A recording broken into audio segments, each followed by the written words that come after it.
Welcome back. Welcome back to the morning show. Yes, it is still the morning show. I know before we went to the break, I said this is the end of the morning show. But we have an extended version of the morning show this morning, and we're having so much fun on set as we speak about women, women's issues, women's challenges, and the fact that women are so resilient, we're so strong, we're soft, we're nurturers, and all like that. And we're so happy that you have remained with us throughout the entire conversation. We see your comments on our Facebook live stream, and we encourage you to continue weighing in on the topics that we're having discussions on this morning. And we have another guest on set with us this morning, and my guest co-host is going to introduce to you our next guest. Crystal? All right, so Tobago, we have with us a lovely lady in red, loving the outfit this morning, Miss Verdine Williams, and she's the Consumer Liaison Officer, Consumer Affairs Unit with the Division of Finance, Trade and the Economy. And we're going to talk about World Consumer Day 2025. And this is such an important, we are all consumers. As a matter of fact, before I came, I ordered something online. So we're always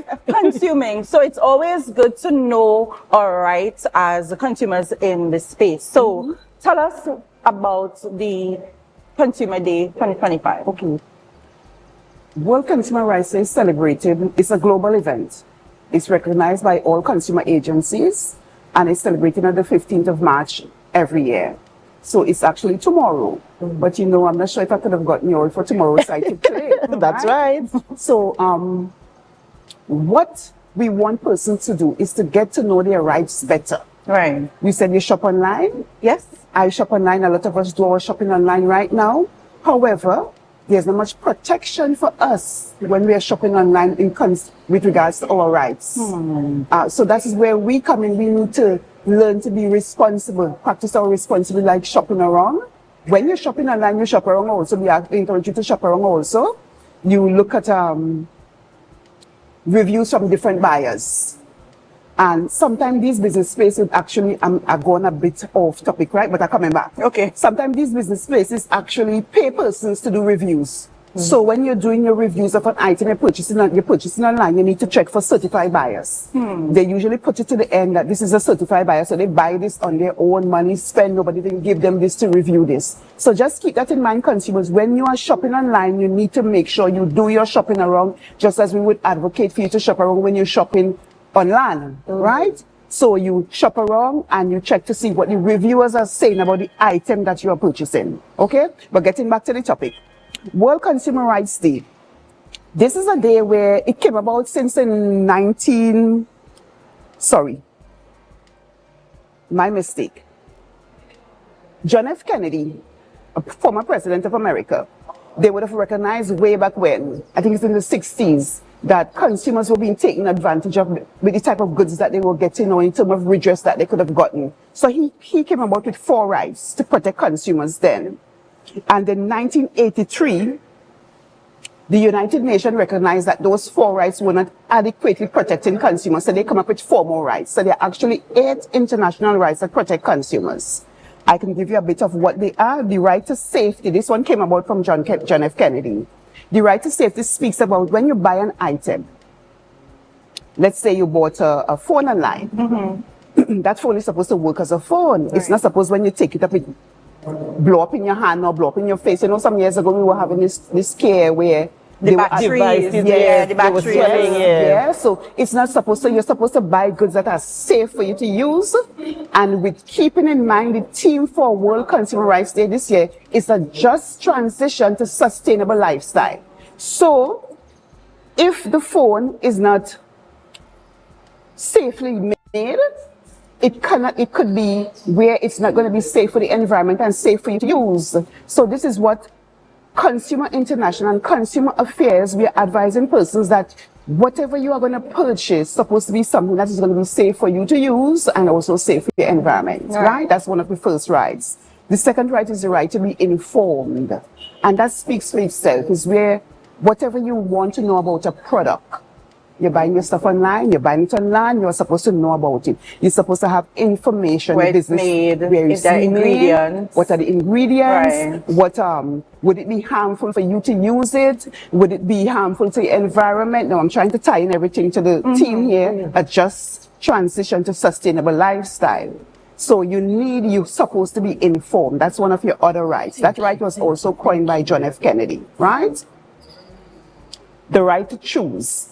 Personally, I think this is one of the biggest rights, if not the biggest right. The right, you're supposed to be able to choose what you want. Who knows better what you want than you? Right. The right to choose whatever you want. The right to choose the environment in which you are. The right to decide that I want to live in an environment that my children or my descendants are going to be able to enjoy. And this is where the team ties in again. The right to choose is a powerful right. Now, the right to choose ties in with shopping around also. When you're shopping online or you're shopping online, you're supposed to look around to see what is the best thing for the money. Yes. That's it, your options for the money you have.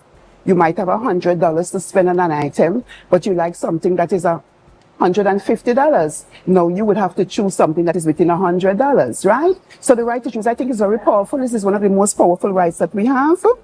Right. We also had the right to be heard. Now, these first 4 rights came from John F. Kennedy, right? The right to be heard is one of them. That's the 4th one that he would have coined. Consumers, we are noticing that quite a lot of business places are not giving consumer the option to air when they purchase something that did not work for them or has a manufactured defect. And that's a right that we have also. You're supposed to be able to go back to the place you purchased the item and explain that this is not working for what I wanted to work for. That's a right we have also. Okay, so that's the 4 rights that John F. Kennedy would have coined. The right to be heard, the right to be informed, the right to safety, and the right to choose. Now, in 1983, and those were in 1962. In 1983, the United Nations recognized that there are some things that are not covered by those 4 fundamental rights. So they would have coined 4 more. And they would have coined like the rights to the satisfaction of basic needs. Our basic needs are food, clothing, shelter, right? The right to that doesn't mean that somebody's going to give that to you. It means that you should have access to it. So wherever you're living, your leaders or the persons who are managing the country supposed to make that accessible for you to get your basic needs, right? This is one of the big rights that most consumers remember, the right to redress. That deals with when you buy a phone or you buy an iron or you buy a pretty shoe, you know, we ladies, we like shoes. You buy a nice shoes, you try on the shoe before you left the store. You walk around in the shoes, make sure that the shoes is comfortable, it's not too high, it's not too low, and it making our feet look, you know, because we like shoes. And you go on with that shoes now, and the very first time you wear the shoes, remember you try it on and walk around, right? Because we advise you to do that. Try on all shoes that we are going to be purchasing as women, men too. Walk around in it, see how it feels, and we advise you to buy your shoes in the afternoon period. When you buy them in the morning, our feet are not as, you know, accustomed to moving around in the afternoon. Take some adjustment. Yes, in the afternoon period, the feet are a little more swollen because you're on your feet for the entire day. So you buy your shoes in the afternoon because you get to feel the comfort of it. You go on with the shoes and you wear the shoes for the very first time. It unstick. You're going back to the business place and you explain it to them. This is not supposed to do that, you know, because the shoe's supposed to be able to wear for a period of time and it's looking good and, you know, and doesn't unstick. And they decide that they don't want to compensate you in no way. That's where the right to redress comes in. You are supposed to get just redress for an item you purchased that did not work how it's supposed to work. It had a manufactured defect within that a reasonable period of time. You should get that redress. And consumers remember that because this is why most complaints comes into our office because they are looking for redress. Okay? So that's the 6th right. The 7th right we have is the right to consumer education. And this is where my office comes in or where myself comes in. So we would go to different groups, maybe schools or any type of group, government offices, church groups, any particular groups at all that wish to get information about your rights and responsibility or about a matter that is probably trending right now, and we'll be able to speak to you on that. That's another right that is designed to make sure that where you are living, that is provided for you by the authorities. Okay? The last right we have is the right to a healthy environment. This is where the theme for this year really impacts on what we are doing as consumers. We are supposed to ensure that our environment is healthy where we are living. So that means whatever we are doing in our environment is supposed to be maintaining the environment at where it's at, if it's healthy, or making it better. Right. So it's supposed to be sustainable, right? So this is the last right that consumers have. And World Consumer Rights Day, we want persons to become familiar with these rights learn the rights, learn how they apply to you, what you're going to purchase, see how that right is going to apply to that relevant situation, and practice it. Now, along with the rights, although it's World Consumer Rights Day, there are responsibilities. So you as a consumer are supposed to be responsible. You're responsible for shopping around. So whatever you're going to choose now, you're responsible for shopping around to make sure you make the right choice. If you bought an item and it's not working how it was designed to work, it has a manufacturer defect, you have the right to redress, but it's your responsibility to go back to the business space you would have purchased the item and explain to them in a respectful or dignified or professional manner and speak to managers or supervisors that there's something wrong with this item. So along with all our rights, we have responsibilities. Those are two of them. It's our responsibility to ensure that our environment that we are living in is maintained healthy. It's our right to a healthy and sustainable environment. But we have a part to play. That's it. We have a responsibility there. So all of the rights has a responsibility. The right to be heard. This right ties in with wherever we are living. We want to make sure that our voices are heard by the policymakers. So the persons who are going to determine that we should be getting water once a week or twice a week, or the drain should be cleaned every day, or the road sweep every day. We should have access to free education, or we pay for our education. So we as consumers now have to speak up. And our voice, with the team that we have in mind, our voice is now supposed to ensure that the policymakers should be hearing our voices. We are supposed to do it in a proper manner. So probably we may want to form groups and speak up with whatever areas that concern us. The policymakers can now take that into consideration when they are making the policies. That's our responsibility. Right. I have a quick question. I know time is going, but it's one thing to have a right. But what about breaches to those rights? How are we as consumers supposed to manage when there are breaches in the rights that we have as consumers? That's where my office comes in. Right. We are at the Consumer Affairs Unit in the Victor E. Bruce Financial Complex. If you feel one of your rights were breached, and we would advise you first to speak to managers or supervisors wherever that right was breached. And if you're not satisfied with the services or the redress that you're getting, then you come to us and we would now negotiate on the matter for you. I'm saying negotiating because something that it has been around for a while. The laws that exist to protect consumers are quite archaic, and unfortunately consumers are not voicing themselves enough to get those laws become with the times, the digital times. Right. So that's why I'm saying negotiating. So we have to negotiate with the business person that your right would have been breached to get some form of redress for you. Okay? The right to be informed. Whatever we are purchasing, whatever we are doing, where we live, even where we live, we have the right to be informed. Some years ago, if you remember, I don't know if you may recall, there was a time when they wanted to bring a certain industry into a certain area. And consumers there, or the villagers there, or the persons living in that area was concerned that the off product would be harmful to the environment. They made themselves be heard. They were informed on what was going to take place by the relevant authority, and they made themselves be heard, and I think that was scrapped. That didn't come about. The right to safety, as I would have said, that whatever you purchase, now it's your responsibility to make sure you read and you know everything about what you are purchasing to ensure that it's what you want and it's not going to harm you. So that's about it in a nutshell. You know, basically, I mean, there's a lot of information, and of course, we do have the responsibility equally to the rights that we have. In terms of the Consumer Affairs Unit, is there anything that you are doing to commemorate Consumer Rights Day tomorrow or anytime during this period?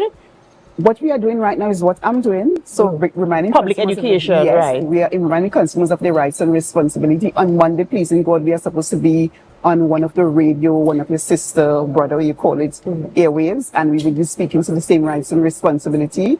But currently, we are not doing anything else besides reaching out to consumers and letting them know. We will also be on some of the social media platforms, so you can go there and get further information about the team and also about your rights and responsibilities as And consumers. if a consumer has an issue with, having to, as you say, contact the Consumer Affairs Office because they didn't get the right redress when they went to the establishment, how do they contact you? And how does one file a report for you to investigate? And what is the process like? Okay, you come to our office. You either call our office, you call the financial complex, 639-4412, and our extensions are 51500. That's 51500 to 51507, 51507, 639-4412. You call there and you speak to an officer who is going to guide you further, whether you have to come into our office if you have a valid complaint or not. You come into the office and you will now have a form to fill out, and we will start the investigation from there. And what are some of the things you have to have in your person to be able to file a valid report? You must have your receipt for the item that you purchased. That's your proof of purchase that you really purchased that item. You have the the receipt that you purchased of the item you purchased.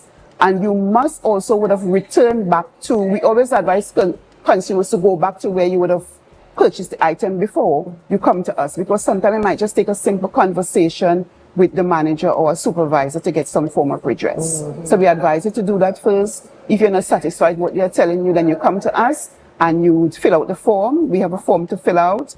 You fill that form and you also work with your receipt. We take copies of those and you give us a brief history on the item that you would have purchased, and we use that for our investigation. All right. And usually, I know sometimes it probably doesn't have a time span in terms of how soon you will be able to get feedback and stuff like that. But what is the average time that a consumer can expect an investigation to be completed, or some type of report or feedback in terms of what is going to happen with their redress? I can tell you that the officer who is in charge of that area will try to get back to the consumers within a week's time. However, the matter may not be settled in a week's time. We have issues where, unfortunately, quite a lot of let us say the department stores have their head offices in Trinidad. So we would report to them in Tobago, and the matter would take months, years. It's unfortunate. We are hoping that something could be done where Tobago would be treated in a special way by those said business places, because you have a branch in Tobago, you're selling the items in Tobago. However, the matter has to be settled in Trinidad. And that could be really frustrating for the consumers. So we are hoping that something could be done in that area. I hope so too, because it really can be frustrating having to wait months and sometimes, in some cases, years, and sometimes no result because, of the situation as it were. In closing, is there any other information you'd like to share with our viewers? I would like consumers to remember that tomorrow is World Consumer Rights Day. Get online, find out what are your rights and what are the responsibilities that goes with that, and see how best we can use those rights to protect and to guide us, and be responsible consumers, and also be assertive consumers. When you know your rights and your responsibility, you become empowered and you are assertive in whatever you are doing in the marketplaces. All right, thank you so much for coming this morning and giving us all of that information, and of course the comfort that there's an agency who will fight on our behalf as consumers. Definitely. Ladies and gentlemen, we've been speaking with Ms. Verdine Williams, Consumer Liaison Officer within the Consumer Affairs Unit of the Division of Finance, Trade and the Economy, giving us information. Remember, tomorrow is World Consumer Rights Day. So get in the know your rights, and also know your responsibilities, and bring that balance where that is concerned. We have to go for a short break before we continue conversations this morning. And as we go, we invite you to help us. Share the live, share the live, share the live. We'll be right back.